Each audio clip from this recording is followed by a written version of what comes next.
மேலும் இந்த அழைப்புதலில் இடம்பெற்றிருக்கக்கூடிய கழக முன்னோடிகளே, கழக தொண்டர்களே, அருமை தாய்மார்களே, பெரியோர்களே, அனைவருக்கும் வணக்கம்.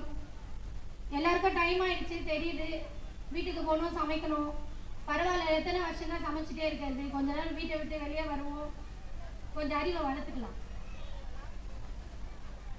பொதுவாக 4 ஆண்டு சாதனை திட்ட விளக்க கூட்டம் எந்த கட்சியிலையும் இது வரைக்கும் போட்டதில்லை, இதுக்கப்புறமும் போட போறதில்லை. 4 ஆண்டு சாதனை விளக்க பொதுக்கூட்டம். இந்த 4 ஆண்டு இல்லை, கடந்த ஒரு 50 வருஷமாவே திமுக மட்டும்தான் மக்களுக்கான எல்லா திட்டங்களையும் செயல்படுத்தி வருது, மக்களோட முன்னேற்றத்துல கவனம் கொண்டு இருக்கு. ஆனா இந்த திட்டங்கள் எல்லாம் தமிழக அரசு கொண்டு வருது, அதை மக்கள் கிட்ட யாரு கொண்டு போறா?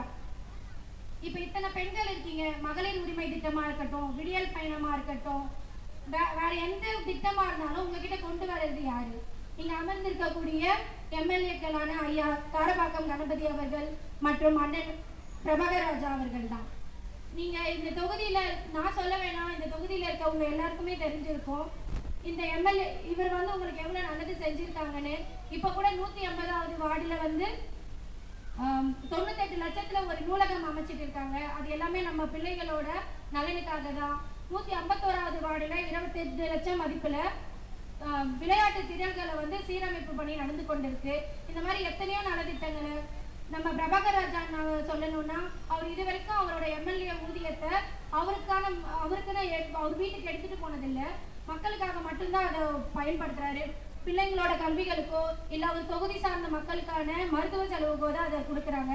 இந்த மாதிரி திட்டங்களை அரசு கொண்டு வரலாம், ஆனா அதெல்லாம் மக்கள் கிட்ட கொண்டு போய் சேர்க்கறதுக்கு நமக்கு கிடைச்சிருக்க திறமையான இந்த மாதிரி எம்எல்ஏக்களால் தான் முடியும். இவங்க மட்டும் இல்ல, நம்மளோட மாவட்ட செயலாளர் அண்ணன் சுகாதாரத்துறை அமைச்சர் மா சுப்பிரமணியன் அவர்களும் அப்படிதான். நன்மையும் தீமையும் நாடி நலம் புரிந்து தன்மையான் ஆளப்படும் குரல். 4 வருஷத்துக்கு முன்னாடி நம்ம தளபதி திராவிட மாடல் நாயகர் பதவி ஏற்கிறாரு முதலமைச்சரா. அப்போ முதலமைச்சரா பதவி ஏற்கும் போது இந்த சுகாதாரத்துறையை எப்பவுமே நம்மளோட முதலமைச்சர் சொல்வாரு, சுகாதாரத்துறையையும் கல்வித்துறையும் தான் நம்ம தமிழக அரசோட 2 கண்கள்னு. அந்த மாதிரி ஒரு துறையை நன்மை எது தீமை எதுன்னு அறிந்து ஆராய்ந்து நற்செயல்ல மட்டும் ஈடுபடுற நாட்டம் கொண்டவர்கள் தான் எந்த செயலையும் சீரா சிறப்பா செஞ்சு முடிக்க முடியும்ன்றத நம்பி நம்மளோட அமைச்சர் சுகாதாரத்துறை அமைச்சர் கிட்ட ஒப்படைச்சிருக்காங்க. அதனாலதான் கொஞ்சம் யோசிச்சு பாருங்க, கொரோனா காலகட்டத்துல எல்லாருமே அதை பத்தி பேசினாங்க. நீங்களே பால் ஊட்டி தாளாட்டி வளர்த்த குழந்தைகளுக்கு கொரோனா வந்துச்சுன்னா அடுத்த ரூம்ல தான் இருக்கும். அப்படி இருக்க நிலையில நம்ம முதலமைச்சரும் நம்மளுடைய சுகாதார அமைச்சரும் நேரடியா கொரோனா வார்டுல பாதிக்கப்பட்ட மக்களை போய் பார்த்தாங்க. அவங்க பார்க்கணுன்ற அவசியமும் கிடையாது, ஆனா எதனால பாக்குறாங்க? மக்களை போய் நம்மள ஒரு முதலமைச்சர் அமைச்சரும் சந்திக்கும் போது மக்களுக்கு ஒரு நம்பிக்கை வரும், இந்த கொடிய காலத்துல இருந்து நம்ம விடுபட்டுருவோன்ற நம்பிக்கை வரும். அதனால மட்டும்தான் முதலமைச்சரும் அமைச்சரும் கொரோனா வார்டுக்கு போய் பாக்குறாங்க. இது மட்டும் இல்ல, இன்னும் எத்தனையோ இந்த சுகாதாரத்துறையில பல திட்டங்களை நம்ம அமைச்சர் கொண்டு வந்திருக்காரு. அதுல பாத்தீங்கன்னா இன்னொரு சிறப்பு வாய்ந்த திட்டம் என்னன்னா இன்னுயிர் காப்போம் 48. பொதுவா நம்ம இதுக்கு முன்னாடி எல்லாம் நிறைய ஆக்சிடென்ட்ஸ் நடக்கும் ரோட்ல, நம்ம கடந்து போயிடுவோம், கிட்ட போறதுக்கு கூட பயப்படுவோம். ஏன்னா போய் தொட்டாலோ தூக்கி எங்க ஹாஸ்பிட்டல் அட்மிட் பண்ணாலும் போலீஸ் கேஸ் ஆயிடுவோன்ற பயம் எப்பவுமே இருக்கும். அதனால எத்தனையோ உயிர்கள் போயிருக்கு இது வரைக்கும் நம்ம நாட்டுல. ஆனா அந்த மாதிரி எதுவும் நடந்துடக்கூடாதுன்றதுக்காக இன்னுயிர் காப்போம் 48ன்ற திட்டத்தை கொண்டு வராங்க. அந்த திட்டத்தினால இப்ப யாருக்கோ ஒரு ரோட்ல ஆக்சிடென்ட் நடந்துருச்சு, விபத்து நடந்துருச்சுன்னா அந்த பக்கமா போற நம்ம யாரோ ஒருத்தர் அவங்களுக்கு உதவி செஞ்சு கூட்டிட்டு போய் மருத்துவமனையில சேர்க்கிறவங்களுக்கு ஊக்கத்தொகையாக 5000 கொடுக்குறாங்க. மேலும் விபத்துக்கு உள்ளானவங்களுக்கு 2 லட்சம் வரை இலவச சிகிச்சையை தமிழ்நாடு அரசு கொடுக்குது. அதே மாதிரிதான் மக்களை தேடி மருத்துவம். பொதுவா இங்க நம்ம ஊர்ல ஒரு 100 பேர் எடுத்துக்கிட்டீங்கன்னா அதுல ஒரு 90 பேருக்கு சுகர் பிபி கண்டிப்பா இருக்கும். சுகருக்கான மாத்திரையும் பிபிக்கான மாத்திரையும் 1000 கணக்குல தான் இருக்கும். ஆனா இது எல்லாத்தையுமே இலவசமா அவங்களோட வீடு தேடி எடுத்துட்டு போய் கொடுக்குறாங்க. இல்லம் தேடி மருத்துவம், அது எந்த குக்கிராமமா இருந்தாலும் சரி, மலைப்பகுதியா இருந்தாலும் சரி, எந்த இடத்துல நீங்க பாதிக்கப்பட்டவங்க நோயாளிகள் இருந்தாலும் அவங்களுக்கு வீடு தேடி சுகர் மாத்திரையும் பிபி மாத்திரையும் கொடுக்குறாங்க. அதனாலதான் சர்வதேச அளவிலையும் இந்திய அளவிலையும் நம்ம சுகாதாரத்துறைக்கு 1500க்கும் மேற்பட்ட விருதுகளை நம்ம அடைஞ்சிருக்கோம். இதெல்லாம் நம்ம தமிழ்நாட்டுக்கு இந்த பெருமையை கொண்டு சேர்த்தது எல்லாம் நம்மளுடைய சுகாதாரத்துறை அமைச்சர் அண்ணன் மா சுப்பிரமணியன் அவர்கள் தான். பொதுவாக சொல்லுவாங்க இல்லையா, திமுகனாலே ஒரு 2 குற்றச்சாட்டை தான் வைப்பாங்க, முன்னிலைப்படுத்துவாங்க. 1, திமுக இந்து விரோத கட்சி. 2, திமுக வாரிசு அரசியல். இதுல முதல்ல சொன்னது உண்மை கிடையாது, பொய். 2வது சொன்னது உண்மைதான். ஆமா, திமுக குடும்ப அரசியல் தான் செய்யும், திமுக வாரிசு அரசியல் தான் செய்யும். அதுக்கு உதாரணம், இங்க நான் ஒரு 3வது தலைமுறை திமுகல இருக்கேன். இங்க வந்து அருமை சகோதரர் நரேன் அவர்களும் கண்டிப்பா ஒரு 3வது தலைமுறையாகவும் 4வது தலைமுறையாகவும் தான் இருப்பாங்க. நாங்க மட்டும் இல்ல, திமுகவில் நீங்க யாரை எடுத்துக்கிட்டாலுமே அவங்க கிட்ட போய் கேட்டீங்கன்னா அவங்க 3வது தலைமுறையாகவும் 4வது தலைமுறையாகவும் தான் இருப்பாங்க.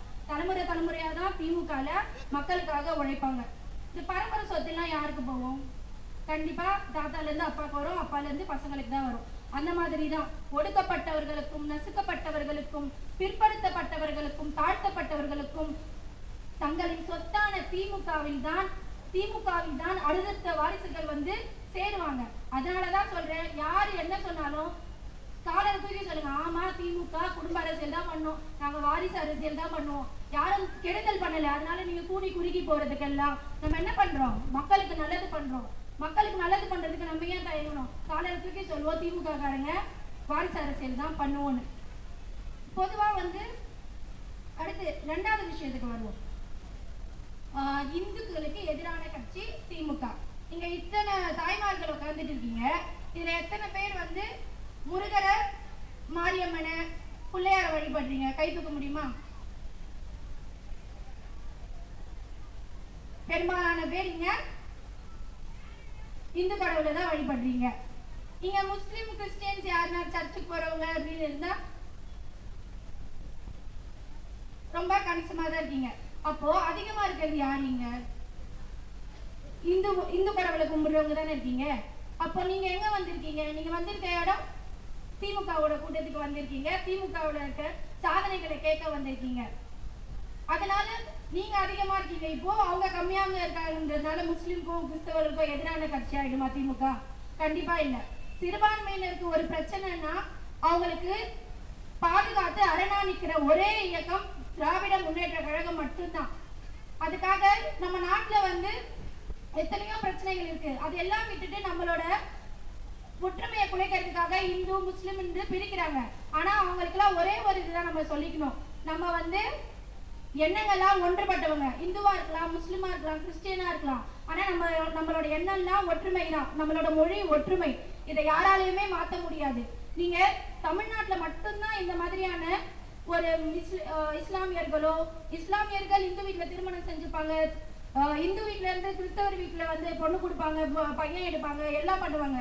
ஆனா நீங்க இதே தமிழ்நாட்டை தாண்டி போனா இதெல்லாம் சாத்தியமே ஆகாது. இதெல்லாம் சாத்தியமானதுக்கு ஒரே காரணம் நம்மளோட திராவிட கட்சிகள் போட்ட விதைகள் தான்.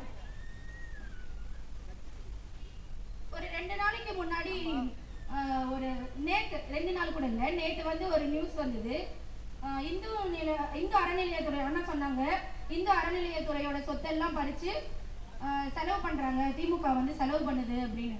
செலவு பண்றாங்களா? என்ன செலவு பண்றாங்க அப்படின்னு கேக்குறாங்க. கைலாச மாதிரி எதனா தீவு வாங்கி வச்சிருக்காங்களா சொந்தமா அப்படின்னா இல்லைன்றாங்க. கார் பங்களான்னு என்ன சொகுசா இருக்காங்களான்னா இல்லைன்றாங்க. சரி, நம்ம பிரதமர் மோடி மாதிரி வெளிநாட்டு பயணம் சுற்றுப்பயணம் மேற்கொள்றாங்களா அந்த பணத்தாலன்னா அதுவும் கிடையாது. சரி, என்னப்பா பண்றாங்கன்னா கல்லூரி கட்டுறாங்களாம். சரி, நான் நினைச்சேன் அந்த கண்டென்ட் மட்டும் தான் வந்துச்சு, அந்த கண்டென்ட்டுக்கான ஆள் யாருன்னு நமக்கு தெரியல. நான் நினைச்சேன் கண்டிப்பா இது எச்ராஜாவா தான் இருக்கும், இந்த மாதிரிலாம் இந்துக்கள்னு தூக்கிட்டு வர்றது அவங்க இந்த மாதிரி சங் பரிவார் கும்பல் தான் வருவாங்கன்னு நினைச்சிட்டு இருக்கேன். முக்கால தூக்கி பார்த்தா தான் தெரியுது அது நம்ம ஐயாசாமி எடப்பாடின்னு. என்னடா இது எச்ராஜா நினைச்சா நமக்குள்ளே பேர்ல அண்ணா திராவிட முன்னேற்ற கழகமே வச்சுட்டு சங்கி மாதிரி பேசிட்டு இருக்காருன்னு தோணுச்சு. அப்புறமா தான் எப்படி நம்ம சந்திரமுகியில கங்கா சந்திரமுகியா நின்னா, கங்கா சந்திரமுகியா நடந்தா, கங்கா சந்திரமுகியாவே மாறினா, அதே மாதிரி தான் நம்ம எடப்பாடி அதிமுகவை பிஜேபியோட இணைச்சாரு. அதுக்கப்புறம் அதிமுக அமித்ஷா திமுகவை மாத்துச்சு. அதுக்கப்புறம் இப்போ ரொம்ப கொடூரமான RSS மனப்பான்மைய மாறி ஒரு RSS காரராகவே தன்னை நினைச்சிட்டு செயல்பட்டு இருக்காரு நம்ம எடப்பாடி பழனிசாமி. நான் சொன்னேன் இல்லையா, எப்பவும் வந்து நம்மளோட முதலமைச்சர் சொல்வாரு சுகாதாரமும் கல்வியும் தான் நம்ம கழக அரசோட கண்கள்னு. அதை முழுமையா நம்பி இப்ப எப்படி சொல்றது, ஒரு மனுஷனுக்கு பொதுவா எது தேவைப்படும், அடிப்படை தேவை அப்படின்னு சொன்னா நம்ம இருக்க இடம், உடுக்க உடை, உண்ண உணவு, இதை தான் சொல்லுவோம் இல்லையா? ஆனா இப்ப இருக்க சூழல்ல அது கண்டிப்பா கிடையாது.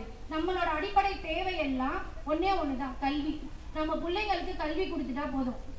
அது மற்ற மூணும் அந்த கல்வி கொடுத்துடும் அவங்களுக்கு, அந்த பரம்பரைக்கே அந்த தலைமுறைக்கே அந்த கல்வி கொடுத்துடும்.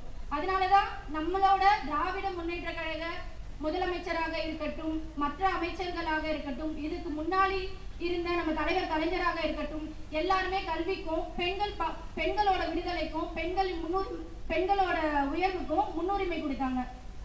அதனாலதான் இன்னைக்கு நான் முதல்வன் திட்டத்துல 40 லட்சம் பேர் கிட்ட பயன்பெற்று இருக்காங்க. அதுல எத்தனையோ பேர் ஐஏஎஸ் ஆகவும் IPS ஆகவும் பணியாற்றிட்டு இருக்காங்க. தமிழ் புதல்வன் திட்டத்திலையும் சரி, மற்ற மகளிர் கல்லூரியில படிக்கிறாங்களே பெண் பிள்ளைகள், அவர்களுக்கும் சரி கிட்டத்தட்ட ரெண்டுக்குமே இணைச்சு 8 லட்சம் பேருக்கு மேல மாதம் 1000 ரூபாய் வாங்கிட்டு இருக்காங்க.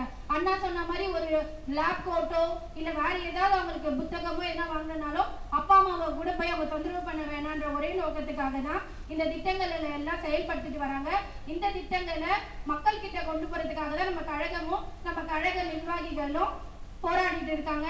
மக்களாகிய நீங்களும் இனி வர காலங்கள்லயும் எப்பவும் திமுகவுக்கு மட்டுமே உங்க ஆதரவை கொடுக்கணும். இன்னொரு முக்கியமான விஷயம், இன்னைக்கு நம்ம கலைஞரோட பிறந்த நாளை கொண்டாடிட்டு இருக்கோம். கலைஞரோட நம்ம ஏன் கலைஞரை கொண்டாடணும்? முக்கியமா பெண்கள் ஏன் கலைஞரை கொண்டாடணும்? நீங்க இந்தியாவை எடுத்துக்கிட்டீங்கன்னா, இந்தியா வந்து ஒரு சாதிய படிநிலை கொண்ட நாடு. தலையில பிறந்த இந்த பொய்க்கா புரட்டுகள்லாம் இருக்கு இல்லையா? தலையில பிறந்தவனுக்கு தோல்ல பிறந்தவன் அடிமை, தோல்ல பிறந்தவனுக்கு தொடையில பிறந்தவன், தொடையில பிறந்தவனுக்கு காலில் பிறந்தவன் அடிமை அப்படி சொல்லுவாங்க. ஆனா இவங்க எல்லாருக்குமே பொதுவான ஒரு அடிமை ஒருத்தவங்க இருக்காங்க. யார் தெரியுமா? யாருக்காச்சும் தெரியுமா? இங்க இவ்வளவு பெண்கள் இருக்கோம்ல, நம்ம தான். இவங்க எல்லாருக்குமே பொதுவான அடிமை நம்ம தான். நீங்க இந்த மதுவந்திலாம் சொல்லுவாங்க, நான் வந்து ஒரு பார்ப்பன பெண்ன்றதுல பெருமைப்படுறேன். அப்படிலாம் ஒண்ணும் இல்லை. பார்ப்பன பெண்ணாகவே இருந்தாலும் அவங்களும் மற்ற சாதி ஆண்களுக்கு அடிமைதான். இந்த அடிமைத்தனத்தை உடத்தேறணும் தான் பெரியார் போராடினாரு. அந்த பெரியார் வழித்தோன்றல்ல அண்ணா வந்தாரு. அண்ணாவை பின்பற்றி கலைஞர் வந்தாரு. கலைஞரை பின்பற்றி இன்னைக்கு நம்மளுடைய முதலமைச்சர் வந்திருக்காரு. நாளை எதிர்காலம் நம்முடைய இளைஞர்களின் எதிர்காலமான நம்ம உதயநிதி ஸ்டாலின் அண்ணாவும் அதுக்காக தான் போராடிட்டு இருக்காங்க. இப்ப இந்த பெண்களோட வளர்ச்சின்னு எடுத்துக்கிட்டீங்கன்னா, பெண்களுக்கு பொதுவாக குடும்ப சொத்துல பங்கு கிடையாதுன்றது ரொம்ப வருஷமா இருந்தது. அம்பேத்கர் வந்து சட்ட அமைச்சரா இருக்கும் போது பெண்களுக்கு வந்து பங்கு கொடுக்கணும் சொத்துலன்னு ஒரு மசோதாவை கொண்டு வராரு. அப்ப இருக்க ஆதிக்க சாதியினர் அதை எதிர்க்கிறாங்க. அதை எதிர்த்ததை அடுத்து அப்ப இருந்த பிரதமர் ஜவஹர்லால் நேரு வந்து அந்த மசோதாவை கைவிடுறாரு. இதனால மனமுடைந்த அம்பேத்கர் வந்து அந்த சட்டத்துறை அமைச்சர் பதவியை ராஜினாமா செஞ்சுட்டு சொல்றாரு, இப்ப இந்த மசோதா வந்து நிறைவேற்றப்படாம போடலாம், ஆனா என்னைக்கோ ஒரு நாள் வேற ஒரு தலைவன் ஒருத்தன் வருவான், அந்த தலைவன் வந்து இந்த மசோதாவை நிறைவேற்றுவான்னு சொல்லிட்டு ராஜினாமா பண்றாரு. பிற்காலத்துல கலைஞர் முதலமைச்சர் ஆகுறாரு. வந்து பெண்களுக்கு சொத்துல பங்குண்டுன்ற சட்டத்தை கொண்டு வந்து இந்தியாவிலேயே முன்னோடி தலைவராக திகழ்ந்தவர் தலைவர் கலைஞர் மட்டும் என்றுதான் சொன்னால் அது மிகையாகாது.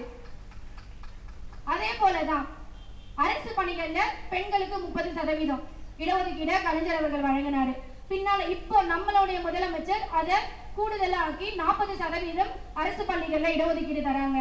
அடுப்பூதும் பெண்களுக்கு படிப்பதற்கு என்று காலம் போய் இப்பொழுது 33%, 30 பெண்களுக்கு உள்ளாட்சி தேர்தல்கள்ல 33% இடஒதுக்கீடு கொடுத்து பெண்களை ஆட்சி அதிகாரத்துல உட்கார வச்சு அழகு பார்த்த ஒரே தலைவர் கலைஞர் அவர்கள் தான். இப்போது சொல்லுங்க பெண் தாய்மார்களே, நம்ம வீட்லயும் பிள்ளைங்க இருக்காங்க, பெண் பிள்ளைகள் இருக்காங்க, நம்ம என்ன நினைப்போம்? அது கல்யாணம் பண்ணிட்டு போய் இன்னொரு வீட்டுல அடிமையா இருக்கணும்னு நினைப்போமா? இல்ல நல்லா படிச்சு ஒரு பெரிய இடத்துல ஒரு நிர்வாகத்துல நல்லா கால் மேல கால் போட்டுட்டு நிர்வாகம் பார்க்கணும்னு நினைப்போமா? கண்டிப்பா இங்க இருக்க எல்லா தாய்மார்களும் தான் பெண்ணு ஒரு நல்ல இடத்துல வேலை பார்க்கணும்னு தான் நினைப்பீங்களே தவிர கல்யாணம் பண்ணி போய் அடிமையா இன்னொருத்தவங்களுக்கு வாழணும்னு நினைக்க மாட்டோம். அந்த மாதிரி தான் தலைவர் கலைஞர் அவர்களும் சரி, நம்மளுடைய முதலமைச்சர் அவர்களும் சரி பெண்களுக்கான பல முன்னோடி திட்டங்களை கொண்டு வந்துட்டு இருக்காங்க. மேலும் இப்போ காவல்துறையில இப்பவே நம்மளுக்கு இவ்வளோ நாகரிகம் வளர்ந்துருக்கு, இவ்வளோ வளர்ச்சி அடைஞ்சிருக்கோம், நவீனமாகவும் நம்ம நல்லா வளர்ச்சி அடைஞ்சிருக்கோம். இன்னைக்கும் வந்து நம்ம இப்போ மேடையில நின்று பேசுற அளவுக்கு பெண்கள் இருக்காங்க. ஆனாலும் இந்த தெருவோ இந்த ஊரோ ஏன் நம்ம வீடோ கூட நமக்கான இடமா இருக்கான்னு பார்த்தா முழுமையா கண்டிப்பா நமக்கான இடமும் இல்லை. கண்டிப்பா எல்லார் வீட்லயும் சரி தெருக்கல்லையும் சரி ஆணாதிக்கம் இருக்கதான் செய்யுது.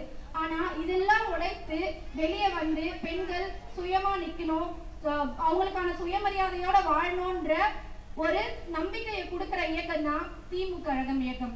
நீங்க யோசிச்சு பாருங்க, இப்பவே நம்மளுக்கு இந்த மாதிரி ஒரு நிலைமை, ஒரு 150 வருஷம் பின்னாடி போனா பெண்களோட நிலைமை இன்னும் மோசமா தான் இருக்கும். அந்த மாதிரி காலகட்டத்துல கலைஞர் அவர்கள் கொண்டு வராரு காவல்துறையில பெண்களை. இதுக்கெல்லாம் ஒரு தனியா துணிச்சல் தானே வேணும். இந்த காலத்திலேயே நம்ம வீட்டுல யாராவது ஒரு பொண்ணு நான் போலீஸ் ஆகணும்னு நினைச்சா கண்டிப்பா ஒரு சின்ன ஒரு தயக்கம் இருக்கும். போலீஸ் எல்லாம் எதுக்கு ஆகிட்டு அங்கங்க போய் நிக்கணும், அங்கங்க ஓடணும் வரணும், 4 பேர்கிட்ட பேச்சு வாங்கணும், கேஸ் அது இதுன்னு வந்தா தலைவலியா இருக்கும், கல்யாணம் ஆகாது, இந்த மாதிரி எல்லாம் கண்டிப்பா நினைப்பாங்க. ஆனா அதையெல்லாம் உடைத்தெறிந்து அந்த காலத்திலே பெண்களை காவல்துறையில கொண்டு வந்து இந்தியாவுக்கே முன்னோடியாக திகழ்ந்தவர் தான் நம் தலைவர் கலைஞர். நம்ம திராவிட மாடல் முதலமைச்சர் இன்னும் கொஞ்சம் ஒரு படி மேல. நம்ம நிறைய இந்த ஹைவேஸ்ல எல்லாம் போகும்போது பார்த்திருப்போம், நிறைய பெண் போலீஸ் வந்து பாதுகாப்புல நிற்பாங்க. விஐபி பாதுகாப்புல எல்லாம் பெண்களை ஈடுபடுத்துவாங்க, பெண் போலீஸ்களை. ஆனா அவங்க பார்க்கும்போது ரொம்ப சோர்வா இருக்கும். பெண்கள் இல்லையா, அவங்களுக்கு மாதவிடாய் காலமா இருக்கலாம், இல்லைன்னா அவங்களோட இயற்கை உபாதைகளை கழிக்க முடியாம அந்த சங்கடத்துல இருக்கலாம், இல்ல உடல்ல வேற ஏதாவது பிரச்சனைகளா இருக்கலாம்.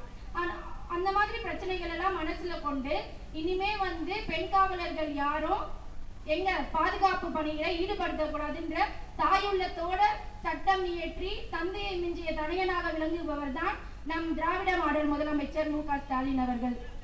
மேலும் நண்பர்களே, ஒன்னே ஒன்று சொல்லிக்கொண்டு விடைபெறுகிறேன். நீங்கள் இப்போது மட்டுமல்ல, இனி வரும் காலங்களிலும் 2026 மட்டுமல்ல, எந்த காலங்களிலும் நீங்கள் தேர்ந்தெடுக்க வேண்டிய ஒரே இயக்கம் திராவிட முன்னேற்ற கழகம் தான். உங்க பிள்ளைங்களுக்கு நல்ல படிப்பு கிடைக்கிறதுக்கும், நல்ல உணவு கிடைக்கிறதுக்கும், நல்ல வேலை வாய்ப்புகள் அமைகிறதுக்கும், நல்ல சுற்றுச்சூழல் அமைகிறதுக்கும், நல்ல மருத்துவம் கிடைக்கணும், இந்த மாதிரி என்னென்ன அடிப்படை தேவைகள் எல்லாம் தேவையோ இதையும் தாண்டி உங்களுக்கு வேற என்ன வேணும்னாலும் உங்களோட கோரிக்கைகளை நீங்க எங்க எம்எல்ஏக்கள் கிட்ட விற்கலாம். அவங்க கண்டிப்பா அதை செயல்முறைப்படுத்தி தருவாங்க. மக்களுக்கு பாதுகாப்பான ஒரு இயக்கம், மக்களை வழிநடத்துகிற ஒரு இயக்கம், மக்களை மேம்படுத்துகிற ஒரு இயக்கம் திமுக என்று சொன்னால் அது மிகையாகாது. எனவே நண்பர்களே, தாய்மார்களே, ஒன்று மட்டும் நினைவில் வைத்துக் கொள்ளுங்கள், திமுகவை தவிர வேறு எந்த கட்சிகளும் மக்களுக்காக, மக்கள் நலனுக்காக யோசித்ததும் இல்லை, இதுக்கு மேலும் யோசிக்க போவதும் இல்லை. புதிதாக வந்த எந்த கட்சியா இருந்தாலும் சரி, இதுக்கு முன்னாடி இருக்க எந்த கட்சியா இருந்தாலும் சரி, எல்லாத்தையும் மறந்துட்டு ஓரணியில் திரண்டு தமிழ்நாட்டில் திமுக மட்டும்தான் என்றைக்கும் வெல்லும் என்பதை உறுதி செய்வோம் என்று கூறி உங்களிடம் அன்புடன் வேண்டி கேட்டுக்கொண்டு உங்கள் பொன்னான வாக்குகளை 26 மட்டுமல்ல வரும் தேர்தல்களில் எல்லாம் வேண்டும் என்று அன்புடன் கேட்டுக்கொண்டு விடைபெறுகிறேன்.